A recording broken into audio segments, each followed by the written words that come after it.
जय हिंद दोस्तों। कंटिन्यू करते हैं आज की अपनी हिस्ट्री की क्लास। तो प्रीवियस क्लास में हमने आपसे चर्चा की दक्षिण भारत के बारे में चर्चा कर रहे थे और दक्षिण भारत में हमने आपको बताया था संगम काल के बारे में चर्चा की थी। संगम काल के टाइम जो टाइम पीरियड था वो क्या था, वो 100 ईस्वी से लेकर 250 ईस्वी तक था। क्या था? 100 ईस्वी संगम काल का टाइम पीरियड क्या था? 100 ईस्वी से लेकर 250 ईस्वी तक चला था। संगम काल के टाइम क्या हुआ था? तीन संगम हुए थे। जैसे कि बौद्ध धर्म में जो संगीतियाँ हुआ करती थी, इसी टाइम संगम काल में भी क्या 3 संगम हुआ करते हैं। संगम मतलब होता है सम्मेलन या संगीति होती है, ठीक है। तो और दक्षिण भारत में था, तो जिसके कारण तमिल भाषा का यहाँ पे जो राजा थे वो लोग कौन थे? पांड लोग थे। पांड राजा लोगों ने क्या किया था, ये आपका जो संगम थे तीन संगम का आयोजन कराया था। और किस भाषा पे सबसे ज़्यादा विशेषता या इंपॉर्टेंस दिया गया था? तो तमिल भाषा को दिया गया था। किस भाषा को? तमिल भाषा को दिया गया था। तो आपका जो पहला संगम हुआ था वो कहाँ पे हुआ था? तो पहला संगम हमारा हुआ था दक्षिणी मदुरा में हुआ था। कहाँ हुआ था? दक्षिण मदुरा में हुआ था। और इसकी अध्यक्षता किसने की थी? तो इसकी अध्यक्षता की थी अगस्त ऋषि थे। अगस्त ऋषि कहाँ के रहने थे? बनारस काशी के रहने वाले थे। ये तमिल इसके साहित्य थे, जो तमिल भाषा है उसके साहित्य थे या साहित्यकार थे, ठीक है। और इसमें कितने राजाओं को आमंत्रण किया था इस सम्मेलन में? प्रथम सम्मेलन में तो किया था 89 राजा आए थे। 89 राजाओं को अलग अलग जगह से बुलाया था कि आप इस संगम में आके भाग लीजिए और पार्ट लीजिए। होता क्या था कि जो पहले टाइम जो संगम वगैरह होते थे उनमें राजा लोग थे वो लोग अपने साथ एक कवि लेके आते थे, अपना दरबारी कवि। और दरबारी कवि क्या करता था? अपने विचारों को रखता था। राजा लोग अपने विचारों को रखते थे, कहानी लिखी जाती थी। आज के टाइम कवि सम्मेलन होता है तो रात की रात निपट जाता, तब के टाइम कोई सम्मेलन होता था तो 2 3 महीने चलता था। और इसी बीच किताबें और इतिहास रचे जाते थे, ठीक है। अब हम समझ लेते हैं अपना दूसरा संगम। ये हमारा क्विक रिवीजन चल रहा है, इसके बाद आगे का हम आज की क्लास को प्रोसीड करेंगे। दूसरा हमारा कहाँ हुआ था? कपाटपुरम में हुआ था। दूसरा हमारा कपाटपुरम हुआ था। इसकी भी अध्यक्षता किसने की थी? अगस्त ऋषि ने की थी। लेकिन उसके बाद अगस्त ऋषि ने क्या किया? इसकी अध्यक्षता किसी और को दे दी थी। वो व्यक्ति कौन था? वो व्यक्ति था आपका तोलकापियर। कौन था? तोलकापियर। और तोलकापियर ने क्या किया? इसी अध्यक्षता के टाइम एक अपने नाम पे ही पुस्तक लिख डाली। तो उस पुस्तक का नाम क्या था? तोलकापियर था। कितने राजाओं ने भाग लिया था दूसरे संगम में? तो 59 राजाओं ने संगम में पार्ट लिया था। अब तोलकापियम जो पुस्तक थी के कारण ही हमको साक्ष्य प्राप्त होते हैं कि जो पहला संगम हुआ था और दूसरा संगम की कहानी हमको कहाँ से, इसके साक्ष्य हमको कहाँ से प्राप्त होते हैं? तो इसके साक्ष्य हमको प्राप्त होते हैं जो ये तोलकापियर था इसकी पुस्तक से साक्ष्य प्राप्त होते हैं। और इस पुस्तक का नाम क्या था? तोलकापियर पुस्तक खुद था। फिर आपका जो तीसरा संगम हुआ था वो कहाँ पे हुआ था? तो तीसरा संगम हमारा उत्तरी मदुरै में होता। उत्तरी मदुरै में होता। और उसको किसने कराया था? तो इसको नकियर ने कराया था। किसने? नकियर ने कराया था। और कितने राजाओं ने भाग लिया था? तो 49 राजाओं ने भाग लिया था। 49 राजाओं ने भाग लिया था। तो ये था हमारा क्विक रिवीजन। जो हमारी क्लासेस हुई थी 2-3 दिन पहले, उसका क्विक रिवीजन था। आज की क्लास में हम चर्चा करेंगे तो दक्षिण भारत में जो हमारे जो वंश थे वो चेर हो गया, चोल हो गया, पांड्य, इसकी आज की क्लास में हम आपसे चर्चा करेंगे दोस्तों, ठीक है। तो बने रहिएगा मेरे चैनल पे, लाइक करिएगा, शेयर करिएगा और सब्सक्राइब करिएगा दोस्तों। आइए दोस्तों, अब हम चर्चा करते हैं हमारे जो दक्षिण भारत में जो वंश थे, तो 3 वंश कौन कौन से थे। यहाँ पे आपका था चेर था, चेर आपका केरला के पास में था। इधर आपका पांड्य था, फिर उसके ऊपर चोल था, ठीक है। इन 3 वंश के बारे में आज की क्लास में आप उनसे हम चर्चा करेंगे दोस्तों, ठीक है। तो दक्षिण भारत में 3 वंश कौन कौन से पाए जाते थे? चेर, चोल और पांड्य। चेर, चोल और पांड्य जो तीनों संगम काल हुए थे वो किस राजाओं ने कराया था? तो पांड्य के राजाओं ने तीनों संगम काल को कराया था। लेकिन इसकी जानकारी हमको कहाँ से प्राप्त होती है कि ये तीनों वंश थे? तो 3 आपकी जो पुस्तक है, इंडिका है, मेगास्थनीज है और आपका जो ऐत्रेय ब्राह्मण ग्रंथ है, इससे हमको जानकारी प्राप्त होती है कि हमारे दक्षिण भारत में 3 राजवंश हुआ करते थे जो कि चेर, चोल और पांड्य होते थे, ठीक है। तो आप भी जानते हो कि इंडिका को किसने लिखा था? तो इंडिका को लिखा था मेगास्थनीज ने लिखा था। कि इंडिका को किसने लिखा? मेगास्थनीज ने लिखा था। और अष्टाध्यायी को पाणिनि ने लिखा है। अष्टाध्यायी को किसने लिखा है? पाणिनि ने लिखा है। और ऐत्रेय ग्रंथ की जानकारी हमको ऐत्रेय ग्रंथ ही हमको जानकारी देता है। चेर, चोल और पांड्य के बारे में हमको जानकारी प्राप्त होती है कि दक्षिण भारत में ये 3 राजवंश उस वक्त शासन किया करते थे, ठीक है दोस्तों। तो दोस्तों अब हम चालू करते हैं अपना पहला वंश है जो चेर है उसकी इन्फॉर्मेशन। फिर उसके बाद आपको चोल, फिर पांड्य की, फिर चोल की जानकारी देते हैं 1 बाय 1। तो बने रहिएगा मेरे चैनल को, लाइक करिएगा और शेयर करिएगा और सब्सक्राइब करिएगा ज़्यादा से ज़्यादा दोस्तों।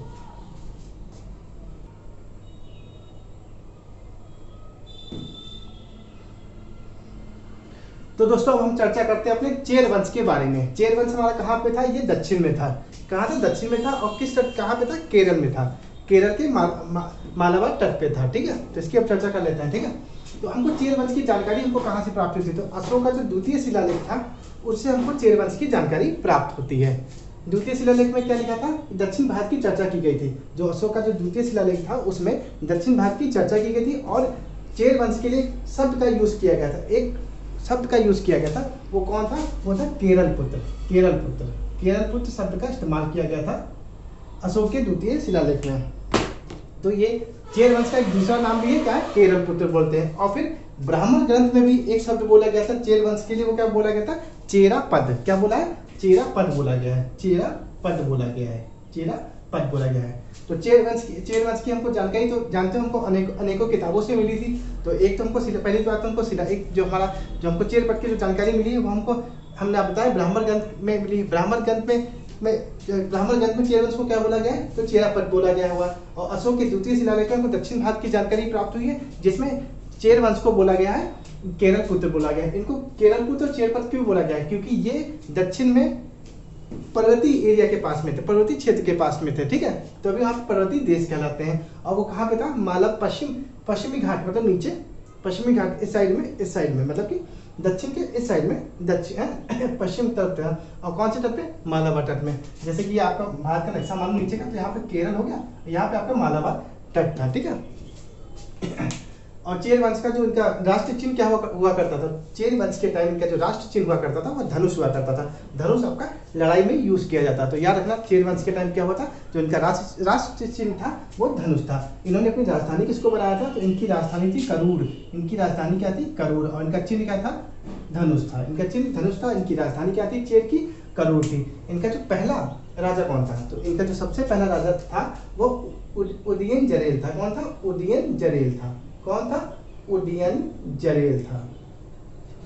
इसको आप लोग लिख लीजिएगा अपनी कॉपी में दोस्तों। और उदयन जरेल को क्यों याद रखा जाता है? इसकी एक विशेषता है, तभी उदयन जरेल को भी याद रखा जाता है। जो महाभारत का युद्ध हुआ था, जो सैनिक लोग थे उनको क्या था? उदयन जरेल ने भोजन कराया था। तो आपसे अगर क्वेश्चन पूछा जाए महाभारत में जो युद्ध हुआ था उनके सैनिक को किसने भोजन कराया था? तो उनके सैनिक को भोजन कराया था उदयन जरेल ने कराया था। किसने कराया था? उदयन जरेल ने कराया था। किसने कराया था? उदयन जरेल ने कराया था। फिर उसके बाद दूसरा राजा आया, फिर दूसरा शासक या राजा कह लो, फिर दूसरा राजा या शासक कौन था? वो आपका था सेनगुटवन। कौन था? सेनगुटवन। कौन था? सेनगुटवन था। फिर उसके बाद उदयन जरेल के बाद कौन आया? सेनगुटवन आया। और सेनगुटवन ने क्या किया था? पूजा प्रारंभ की थी। वो पूजा कैसी थी? वो पूजा कुछ इस तरह थी कि वो पत्नियों की पूजा, मतलब कि महिलाओं की पूजा का आरंभ किया था। महिलाएं जो की पूजा तो होती है लेकिन पत्नियों की पूजा का आरंभ किया था, सबकी बीवियों का पूजा का आरंभ किया था। कितना? सेनगुटवन ने, जिसको बोलते हैं कंगनी पूजा। कौन सी? कंगनी पूजा बोलते हैं। कौन सी पूजा बोलते हैं? कंगनी पूजा बोलते हैं। कंगनी, मैं अगर प्रोनाउंस गलत कर रहा हूँ तो ये लिखा हुआ आप लोग समझ लीजिए। ठीक है, कंगनी पूजा बोलते हैं। और कंगनी पूजा का मतलब क्या होता है? पत्नियों की पूजा। तो पत्नियों की पूजा भैया किसने सबसे पहले चालू की थी? तो पत्नियों की पूजा सबसे पहले किसने चालू की? सेनगुटवन ने की थी। भाई कितना महान व्यक्ति था, इसने पत्नियों की पूजा चालू की थी, सेनगुटवन ने। और जब पूजा चालू हुई तो इसने क्या किया? अपने आसपास के राजा महाराजा थे सबको आमंत्रित किया था, भाई इस पूजा में आइए, भाग लीजिएगा। फिर तीसरा राजा कौन आया? तो तीसरा राजा शासक कौन आया? आदिगमन आया। अगला तीसरा इस चेर वंश का कौन था? आदिगमन था। कौन था? आदिगमन था। आदिगमन ने क्या प्रारंभ किया था? गन्ने की खेती को प्रारंभ किया था। आदिगमन ने क्या प्रारंभ किया था? गन्ने की खेती को चालू किया था। गन्ने की खेती को किसने चालू किया था? आदिगमन ने चालू किया था। फिर अंतिम शासक कौन था? इसका अंतिम शासक था कुदुक्काइल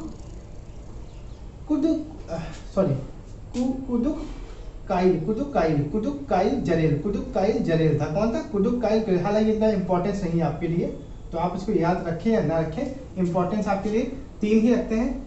उदयन जरेल लगता है, सेनगुटवन लगता है और आदिगमन लगता है। ठीक है, फिर क्या हुआ था? दूसरी सदी जो आपकी दूसरी सदी चली थी उसके अंत के आते 190 ईस्वी में चेर वंश क्या होता? समाप्त हो गया। चेर वंश समाप्त हो गया था। तो आप लोग फटाफट मुझे क्वेश्चन बताइए कि जो पहला राजा था चेर वंश का, पहला राजा कौन था? इसका आंसर फटाफट दीजिएगा। चेर वंश का पहला राजा कौन था? मैंने छिपा लिया है, अब आप लोग आंसर दीजिए मुझे। चेर वंश का पहला राजा कौन था? इसका आंसर आप लोग फटाफट दीजिए मुझे, या कमेंट बॉक्स में लिख के जरूर बताइएगा। और चेर वंश का जो दूसरा राजा था उसने क्या चालू किया था? चेर वंश का जो तीसरा राजा था उसने क्या चालू किया था? ये तीनों चीज आप मुझे कमेंट में लिख के जरूर बताइएगा। अब हम चर्चा करते हैं अपने अगले वंश के बारे में दोस्तों। तो अब हम चर्चा करते हैं पांड वंश के बारे में। चेर की कर लिए, चेर, चोल और पांड वंश की चर्चा अब आप लोग से करते हैं, ठीक है। तो हालांकि ये तीनों वंश में सबसे पुराना वंश कौन सा था? तो सबसे पुराना वंश था पांड वंश। पांड वंश ने ही पहली बार तीनों संगम को कराया था दोस्तों, ठीक है। तो पांड वंश को क्या बोलते हैं? प्राचीन प्रदेश बोलते हैं, प्राचीन देश बोलते हैं पांड को। इन तीनों में से अगर आपसे पूछा जाए सबसे पुराना कौन सा वंश है, तो पांड वंश सबसे पुराना वंश है दोस्तों। और इसका चिन्ह क्या था? जो आपका चेर वंश था उसका धनुष था, उसका मैंने आपको धनुष बताया था। और इनका राष्ट्रीय चिन्ह क्या था? तो इनका राष्ट्रीय चिन्ह था मछली। इनका राष्ट्रीय चिन्ह क्या था? मछली था, फिश, FISH, फिश था। इनका राष्ट्रीय चिन्ह फिश था दोस्तों। फिर क्या हुआ था? ये जो इनका जो साम्राज्य हुआ करता था वो बहुत ही धनी और अमीर हुआ करते थे। इनके साम्राज्य में जो लोग रहते थे वो लोग बहुत धनी और अमीर हुआ करते थे। इनके इसी कारण जो इनके धनी और इनका जो साम्राज्य धनी होने के कारण ही 3 संगम कराए गए थे। इन्होंने ही 3 संगम कराए थे। क्यों? 3 संगम पांड ने ही कराया था। और इसकी राजधानी क्या थी? पांडवों की राजधानी मंदुरे थी। मंदुरे थी। मंदुरे का मतलब, मंदुरे जो शहर है उसको क्या बोला जाता है? उसको, इस शहर को त्योहारों का शहर बोला जाता है। और यहीं पे एक मीनाक्षी मंदिर है जो बहुत ही फेमस है। मंदुरे में ही मीनाक्षी मंदिर है जो बहुत फेमस है। और ये आपका मंदुरे कहाँ पड़ता है? दक्षिण भारत में पड़ता है। किस वंश के अंदर आता है? ये पांड वंश के अंदर आता है। और ये कैसा वंश था? ये मात्र सत्तात्मक वंश था। जैसे कि आपका सिंधु घाटी सभ्यता हो गया, ये मात्र सत्तात्मक था। फिर सातवाहन, वो भी मात्र सत्तात्मक था। इसी तरह ये वंश माता के नाम से जाना जाता था। तो इसको पांड वंश क्या था? मात्र सत्तात्मक था। इसमें क्या था? ये वंश किस लिए प्रसिद्ध था? मोतियां जो होती थी, मोतियों के लिए प्रसिद्ध था।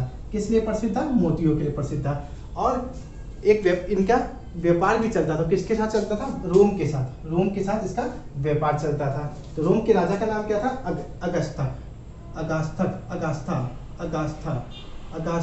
अगास्टस। सॉरी, आज कई दिन बाद क्लास ले रहा हूँ तो प्रॉब्लम हो रही थी मुझे, कोई बात नहीं। अभी तबीयत भी अच्छी नहीं है, लेकिन कोशिश कर रहा हूँ आप लोगों को क्लास लेने की। हाँ, तो रोम के राजा का नाम था अगास्टस। अगास्टस क्या है? आप लोग कैलेंडर देखते हैं, ग्रेगोरियन कैलेंडर, उसमें अगस्त का जो महीना आता है ये रोम के राजा के ही नाम से पड़ा। इनका नाम है अगास्टस, इसके नाम से उससे निकल गया है अगस्त, ठीक है, अगस्त।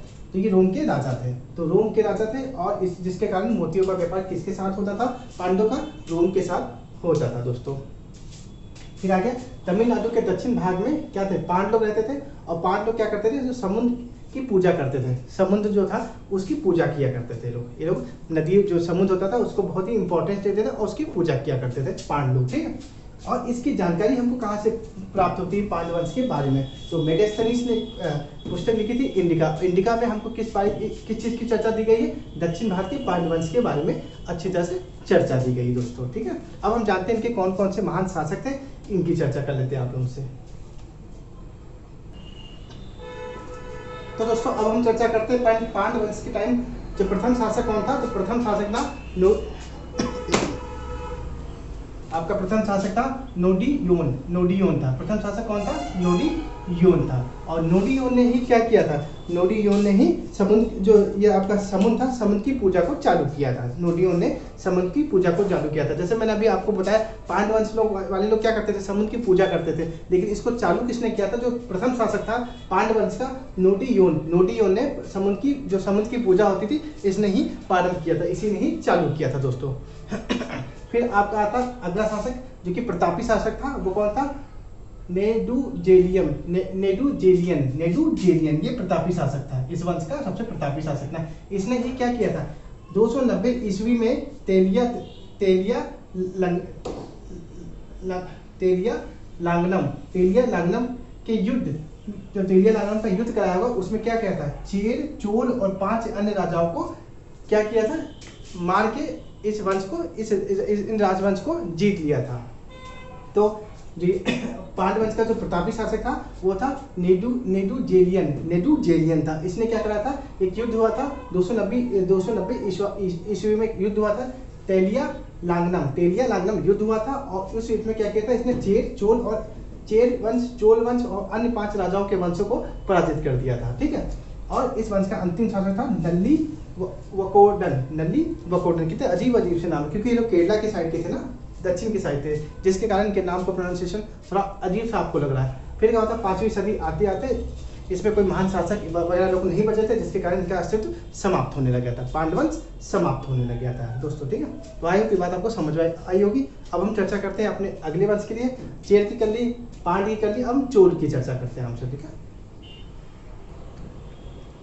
आइए दोस्तों अब हम चर्चा करते हैं आप हमसे चोल वंश के बारे में। तो चोल वंश को नया देश बोला जाता था, क्योंकि ये सबसे बाद में बसा था, जिसके कारण क्या बोलता है, नया देश बोलते हैं। और सबसे पुराना आपका कौन था, वो था आपका पांडवंश था। सबसे पुराना आपका था पांडवंश और सबसे नया आपका चोल वंश था। ठीक है, इसका चिन्ह क्या था, इसका राष्ट्रीय चिन्ह था बाघ था। इसका राष्ट्रीय चिन्ह बाघ था।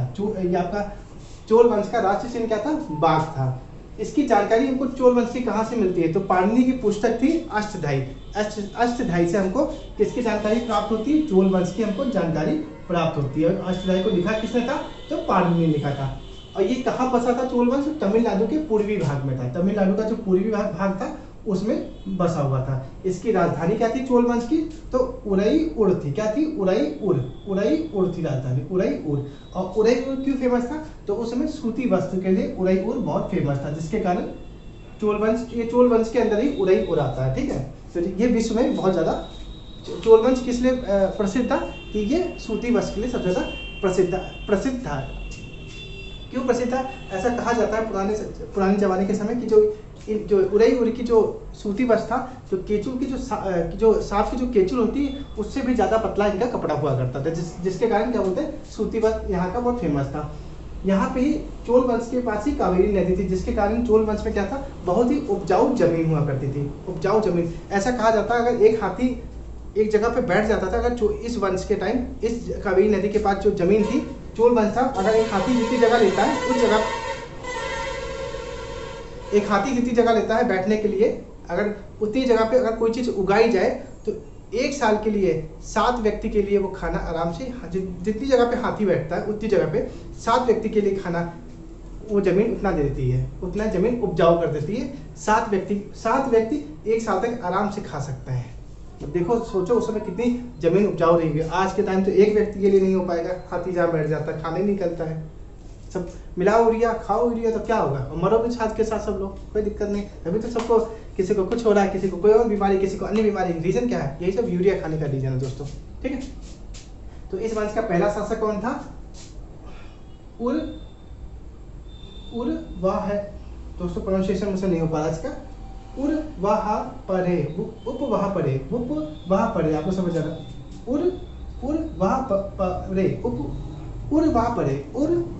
उरवाहपरे थे। चोल वंश का पहला शासक था उपवाहपरे था। ठीक, और इसका प्रतापी शासक कौन था, तो कारिकल बहुत ही प्रतापी शासक था चोल वंश का। इसने क्या किया था, इसने श्रीलंका पे आक्रमण बोल के वहाँ के 12 लोगों को 12,000 लोगों को अपने साथ ले आया था, जिसके कारण इसने क्या किया था, कावेरी नदी पे क्या किया था, एक बांध बनाया था, 160 किलोमीटर लंबा बांध बनाया था, 160 किलोमीटर बांध बनाया था, और ये भारत का पहला बांध था। तो भारत का जो पहला बांध कौन था, तो वो आपका कावेरी नदी पे पहला बांध बना था, जिसको बोलते हैं ग्रैंड बांध, बोलते हैं। देखो क्विक रिवीजन लेते हैं। चोल वंश की हमको जानकारी कहाँ से प्राप्त होती है, अष्टधाई पुस्तक से प्राप्त होती है। इसको नया देश बोलते हैं, और इसका राष्ट्रीय बाघ था। ये तमिलनाडु के पूर्वी भाग में बसा हुआ है। राजधानी क्या है, उरई क्यों फेमस था, सूती वस्त्र के लिए फेमस था। कावेरी नदी पे चोल वंश था, जिसके कारण यहाँ की जमीन बड़ी ही उपजाऊ थी।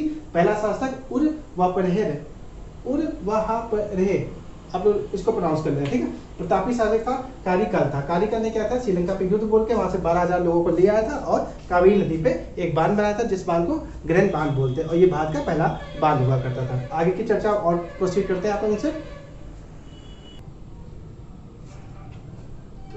तो चोल वंश में जो कारिकल शासक था, उसने क्या किया था, एक पूहर नामक बंदरगाह को बनाया था। इसने क्या किया था, एक पूहर नामक बंदरगाह बनाया था, जिसे कावेरी पट्टनम कहते थे, जिसे कावेरी पट्टनम कहते हैं। तो ये कावेरी पट्टनम किसने बनाया था, कारिकल शासक ने बनाया था। फिर इसके बाद 2 और महान शासक थे, एक एलारा था, एक पेरुनाकिल पेरुनाकिल पेरुनाकिल शासक था, पेरुनाकिल शासक था। फिर क्या हुआ था, 5वीं सदी आते आते ये जो चोल वंश था आपका धीमे धीमे कमजोर पड़ गया था, लेकिन चोल वंश 2 बार आया था। फिर 8वीं सदी में क्या हुआ था, चोल वंश दोबारा इमर्ज होकर दोबारा फिर आया था दोस्तों। तो आई होप दोस्तों कैसा लगा मेरा डिस्कशन, क्योंकि इसमें कुछ ऐसा कुछ नहीं बताने वाला था कि मैं आपको जो चीज़ थी मैंने आपको बता दिया, क्योंकि इनके कुछ वर्ड्स भी ऐसे थे जो मुझसे ढंग से प्रोनाउंस नहीं किए गए दोस्तों। मैंने अच्छी तरह से आप लिख लिया, आप लोग उसको जरूर पढ़ लीजिएगा दोस्तों, ठीक है। अगर प्रोनाउंसिएशन मुझसे कोई दिक्कत रही है तो मैं इसके लिए आप मुझसे सॉरी मांगता हूँ दोस्तों, क्योंकि मेरा जो फ्लुएंसी है वो इंग्लिश मीडियम में है, लेकिन कोई बात नहीं, हैंडल करना लाइफ में सब कुछ चीज़ों को हैंडल करना चाहिए। तो कुछ चीज़ों को आप भी समझिएगा दोस्तों, ठीक है। तो आई होप मेरा डिस्कशन अच्छा लगा हो। अगर आपको अच्छा लगा तो प्लीज़ मेरे चैनल को लाइक शेयर और सब्सक्राइब करना मत भूलिएगा दोस्तों। जय हिंद दोस्तों।